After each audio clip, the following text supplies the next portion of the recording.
আলহামদুলিল্লাহি রাব্বিল আলামিন ওয়াসসালাতু আলা সাইয়্যিদিনা মুহাম্মাদিন ওয়া আলিহি ওয়া সাহবিহি আজমাইন। রাসূল করিম হযরত মুহাম্মদ সাল্লাল্লাহু আলাইহি ওয়াসাল্লামের জীবন আদর্শ, যিনি ছিলেন শ্রেষ্ঠ মানব। নিজেকে পাপ থেকে বিরত রাখার জন্য তার জীবন কাহিনী জানা সবার ভীষণ জরুরি।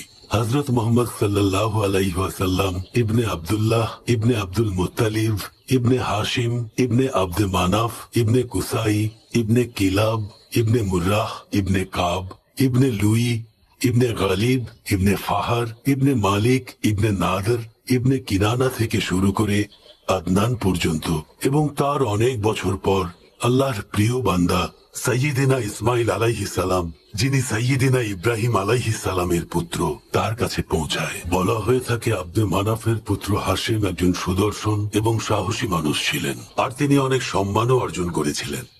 অন্য ভাইদের মতো তিনিও বণিক ছিলেন। তার সময় মক্কা ছোট শহর থেকে ব্যবসার একটি গুরুত্বপূর্ণ জায়গায় রূপান্তরিত হয়েছিল। তখন তিনি কজন রোমান রাজার সাথে দেখা করেছিলেন, যারা তাকে পছন্দ করেছিলেন।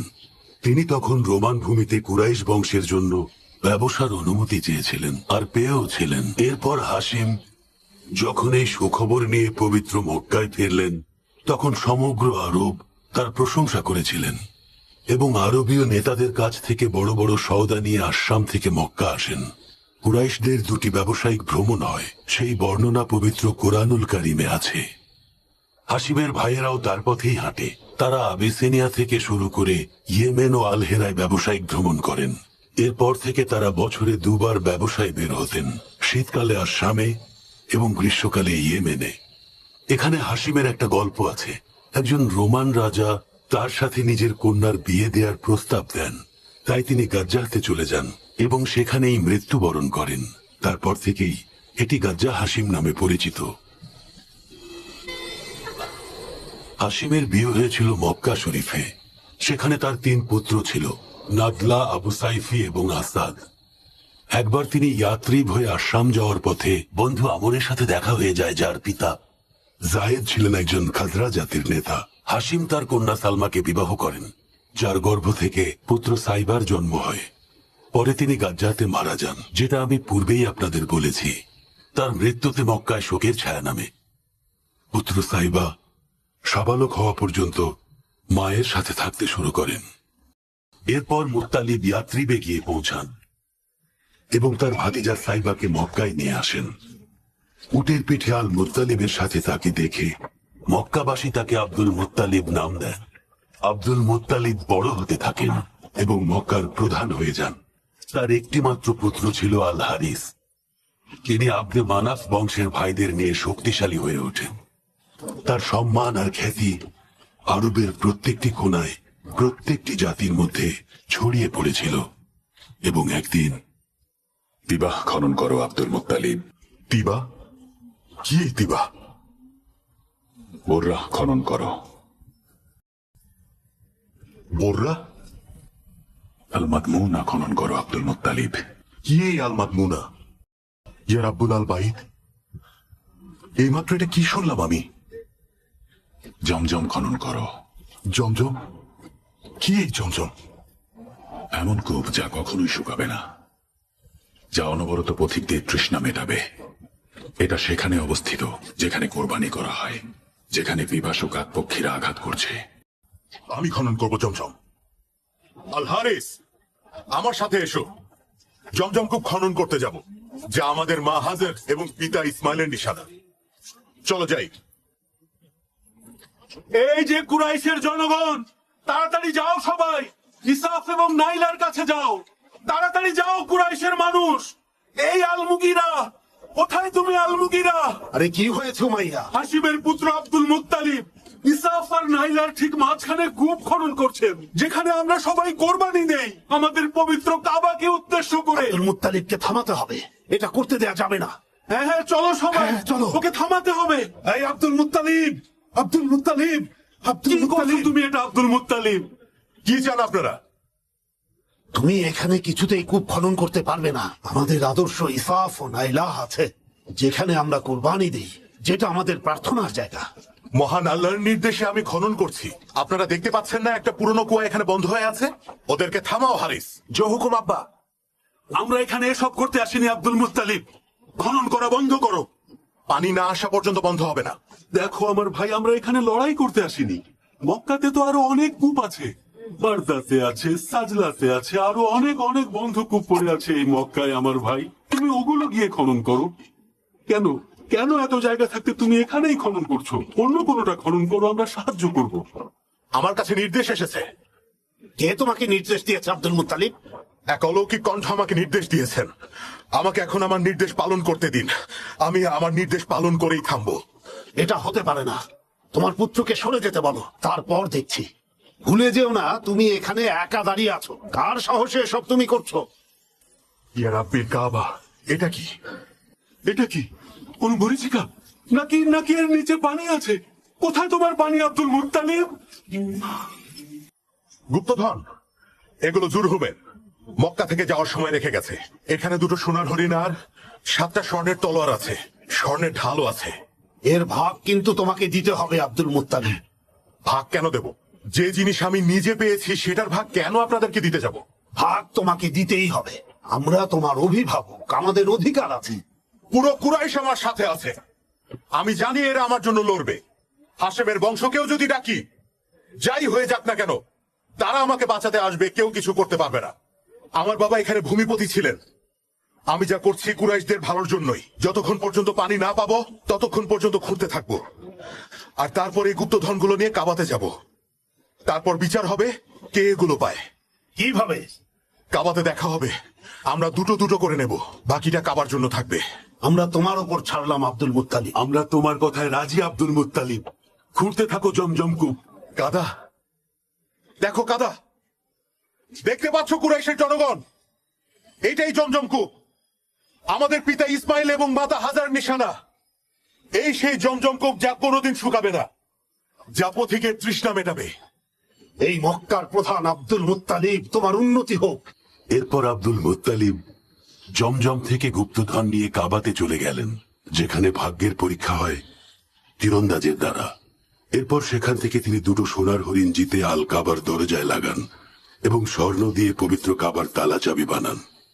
এরপর আব্দুল মুত্তালিব কূপ খননের সময় নিজ বংশের মানুষের ব্যবহার দেখে দোয়া করেন, আল্লাহ তাআলা তাকে 10টি পুত্র সন্তান দান করলে তিনি একটি পুত্র কুরবানি করবেন।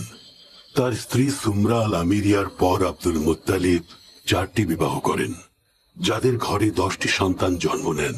যখন 10টি পুত্র সন্তান হয় তখন তিনি কোরবানির জন্য ভাগ্য পরীক্ষা করলেন পুত্র আব্দুল্লাহর, যিনি নবী মুহাম্মদ সাল্লাল্লাহু আলাইহি ওয়াসাল্লামের পিতা ছিলেন এবং 10 পুত্রের মধ্যে সবচেয়ে প্রিয় ছিলেন। এই যে মাজলুমবাসীগণ, আপনাদের সন্তান, তাকে বাঁচান। আব্দুল মুত্তালিব তার সন্তানের কোরবানি দিচ্ছেন।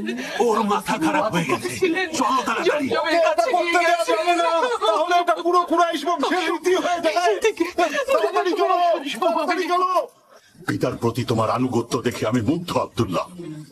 না, এটা করবেন না আব্বা। দয়া করুন, ছেড়ে দিন ওকে, ছেড়ে দিন ওকে। নিশ্চয়ই আল্লাহ তাআলা অন্য কোনো পথ দেখাবেন। আমি শপথ করেছিলাম, আমি এখন আমার শপথ ভাঙতে পারি না বাবা। হে আব্দুল মুত্তালিব, হে মক্কার প্রধান, এমন করো না, করো না এমন। না, অনর্থ করো না মক্কা এটা প্রধান। করবেন না মক্কা প্রধান। তাহলে আমার শপথের কি হবে কুরাইশগণ? হে আব্দুল্লাহ, আমার বোন ফাতিমার পুত্র, স্বয়ং আল্লাহ তাআলা এই কোরবানি হতে দেবেন না। আমার শপথ, যদি আমার শপথ ভাঙি তাহলে আমার নাম আব্দুল মুত্তালিব না। না আব্বা, না, ও আমাদের সবচেয়ে প্রিয় ভাই আব্বা। এটা করো না আব্দুল মুত্তালিব। ও আমার সন্তানের মতো, আর তোমার তো নিজের সন্তান। দাঁড়ান, এই জুবাইর, আর তুমি হারিস, এই আব্দুল মানাফ, কিছু করো, কিছু করো তোমরা।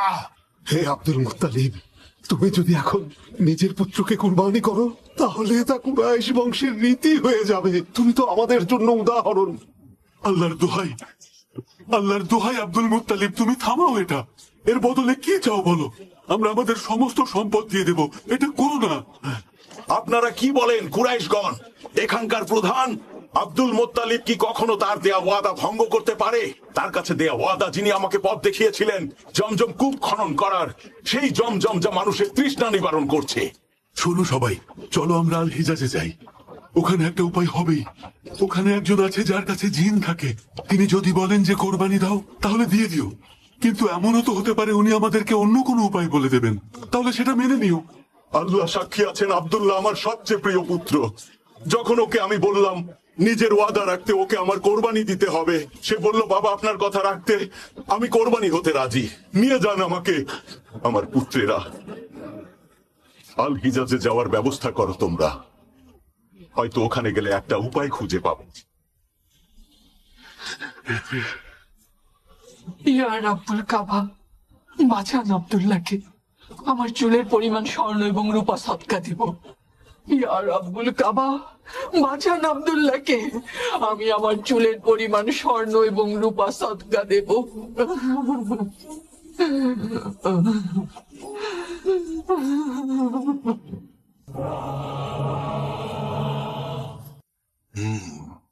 আমাকে বলো, আলকালিস গির্জার কাজ কত দূর এগুলো?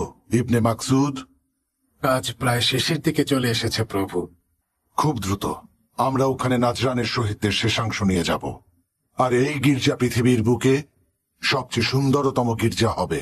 পুরো দুনিয়া দেখবে আমার পক্ষে কি কি করা সম্ভব। তাহলে কি এই গির্জার নাম নাজরানের শহীদদের নামে হবে, যারা নাওয়াজে পড়ে গিয়েছিল? অবশ্যই। আরবের সবাইকে নির্দেশ দেব ওখানে তীর্থযাত্রা করতে। কিন্তু আরবের সবাই তো মক্কায় যায়। তারা বলে সাইয়েদেনা ইব্রাহিম কাবা তৈরি করে দিয়ে গেছে। কাবাকেই পবিত্র মনে করে, সেজদা করে, আর ওখানে মূর্তি পূজাও করে। এখন আরবীয়দের বিশ্বাস করানোর সময় এসেছে খ্রিস্টানি পবিত্র ধর্ম। যেমন নাজরানের লোকেরা ঈমান এনেছে। সেই নাজরানে যারা শহীদ হয়েছেন তাদের একজন আমাদের দাদা আল হারিথ। তাড়াতাড়ি কাজ শেষ করো, আমি দেখার জন্য অধীর হয়ে আছি। কাজ শেষ করার সাথে সাথে আমি আরবীয়দের ওখানে তীর্থ করার নির্দেশ দেব। কিন্তু প্রভু, আপনি এটা কিভাবে করবেন বলুন তো? আগে কাজটা শেষ হোক, তারপর তোমাদেরকে বলবো।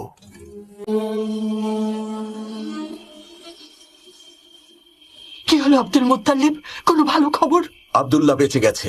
কিভাবে? আরে কিভাবে? একটু ধৈর্য ধরো, আমাকে একটু বসতে তো দেবে। তো পুত্রের মধ্যে লটারি করুন, উট পড়লে কোরবানি করুন। যত উট লাগে নিয়ে যান আব্দুল মুত্তালিব। আমার পুত্র আব্দুল্লাহকে বাঁচানোর জন্য হাশেমের বংশের সকল সম্পদ দেব, আর মোত্তালিব বংশের গুলোও দেব। প্রয়োজন হলে কুরাইশ বংশের সব সম্পদ দিয়ে দেব। কেনানা বংশের সম্পদও দেব। আল্লাহ সন্তুষ্ট না হওয়া পর্যন্ত উটের সংখ্যা বাড়বে। যদি আব্দুল্লাহ বেঁচে যায়, ওকে বিয়ে দেব। আমাদের ক্ষমা করুন রাব্বুল কাবা। ভাবছি আমিও বিয়ে করব। আপনি যা করে খুশি হবেন তাই করুন। মনে রাখবেন, আব্দুল্লাহকে আমি ফেরত চাই। হ্যাঁ, যা করতে হয় করো আব্দুল মুত্তালিব। ছেলেকে বাঁচাও মক্কার প্রধান। আগামীকালই সবাই মিলে যাব কাবাতে। এই তীরটা হচ্ছে আব্দুল্লাহ, আর এই তীরটা উটের। জলদি করো ভাই, তুমি আমার জুমাহ বংশের ভাই। আব্দুল্লাহ, রাব্বুল কাবা, আব্দুল্লাহর বদলে এই সদকা গ্রহণ করুন। আব্দুল্লাহ, ইয়া রাব্বিল কাবা, দয়া করুন আপনি আমাদেরকে। আব্দুলের বদলে এই সদকা গ্রহণ করুন। আমার পিতা আব্দুল মুত্তালিবের সম্পদের বদলে গ্রহণ করুন। আমার ভাইকে আমার কাছে ফিরিয়ে দিন, দয়া করুন। প্রয়োজনে হাশেম বংশের সব সম্পদ নিয়ে নিন, মুত্তালিব বংশেরও সব সম্পদ নিয়ে নিন, তবুও দয়া করুন। আব্দুল্লাহ, আরো বাড়াও, যতক্ষণ আমার রব খুশি না হবেন বাড়াতে থাকো। আল্লাহ তুমি অসীম দয়াময়, আল্লাহ তুমি অসীম দয়াময়, তুমি অসীম দয়াময়।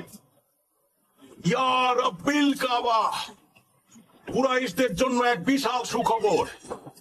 হাশেম বংশের জন্য সুখবর। আব্দুল্লাহ বেঁচে গেছে। 100টা উট সদকা দেব।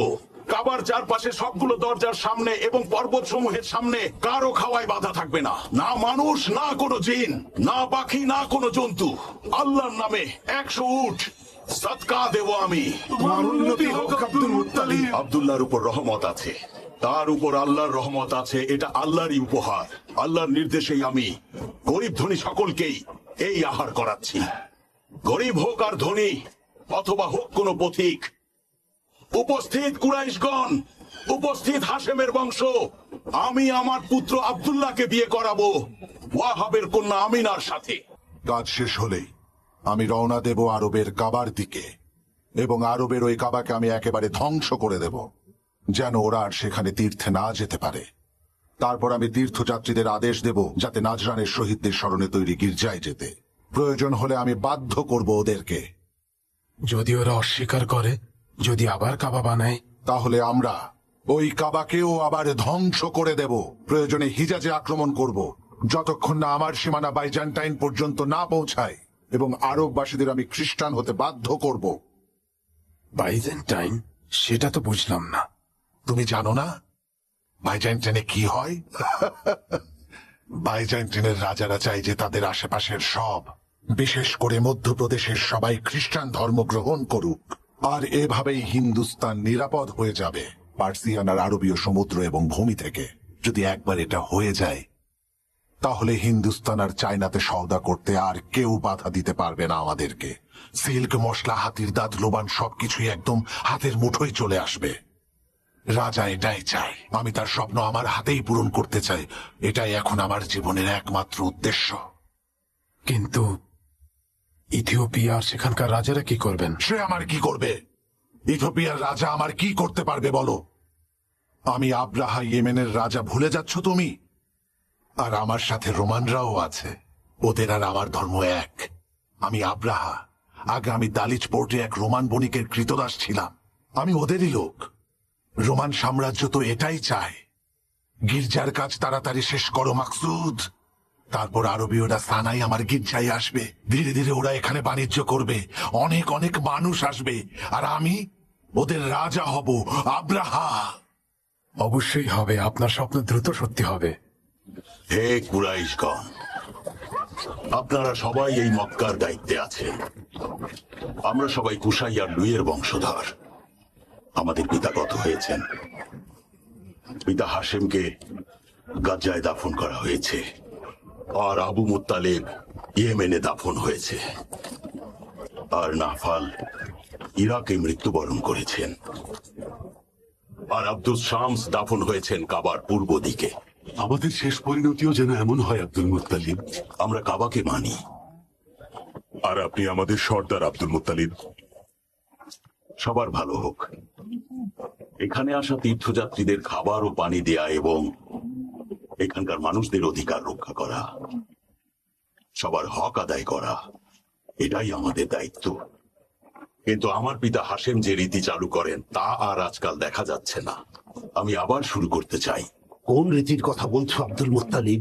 আমার পিতা হাশেম একবার কুরাইশ বংশের সকলকে তার বাড়িতে ডেকে বললেন, আমাদের মধ্যে এমন কিছু মানুষ আছে যারা তাদের সন্তান ও পরিবার নিয়ে প্রত্যন্ত অঞ্চলে যাচ্ছেন, নিজের ঘর বাড়ি সব ফেলে, আর সেখানেই ক্ষুধায় মারা যান, তবু কারো কাছে মাথা নত করেন না। কুরাইশ বংশে এমন হওয়াটা খুবই লজ্জাজনক। এমন ঘটনা কুরাইশ বংশে আবার ঘটুক, সেটা আমরা কেউই চাই না। কিন্তু আজ আবার সেই ঘটনার পুনরাবৃত্তি হচ্ছে, এবং সেটা শুধু কুরাইশ বংশের নয়, কিনানা বংশ এবং আহাবিস বংশেও। এর পেছনে আমি শুধু একটাই কারণ দেখতে পাই, তা হলো বীরত্বের অহংকার আর সম্মান হারানোর ভয়, আর কিছুই না। তাহলে কি সমাধান আছে কুরাইশ প্রধান? মাতরুদ আল কুজাই বলেছিলেন, ধনীরা তাদের সম্পদের অবশিষ্টাংশ গরিবদের দেবেন, যাতে কেউ ক্ষুধার্ত না থাকে। পিতা হাশেমের এই সুন্নাত জারি করব আমি। কুরাইশ বংশের যারা ধনী আছেন তারা গরিবদের নিজের পরিবারের সদস্য করে নেবেন, এতে করে গরিবদের মান সম্মানেও কোনো রকমের আঘাত লাগবে না। আর মক্কার আশেপাশে যেসব গরিব কৃতদাসরা বাস করে, তাদের ব্যাপারে কি কোনো সমাধান আছে তোমার কাছে? ওদের মধ্যে কিছু মানুষ হজ করতে এসে থেকে যায়, আর অনেকেই ব্যবসা করতে এসে নিঃস্ব হয়। তারাও এখানেই থেকে যায় একা। তাদের কি হবে?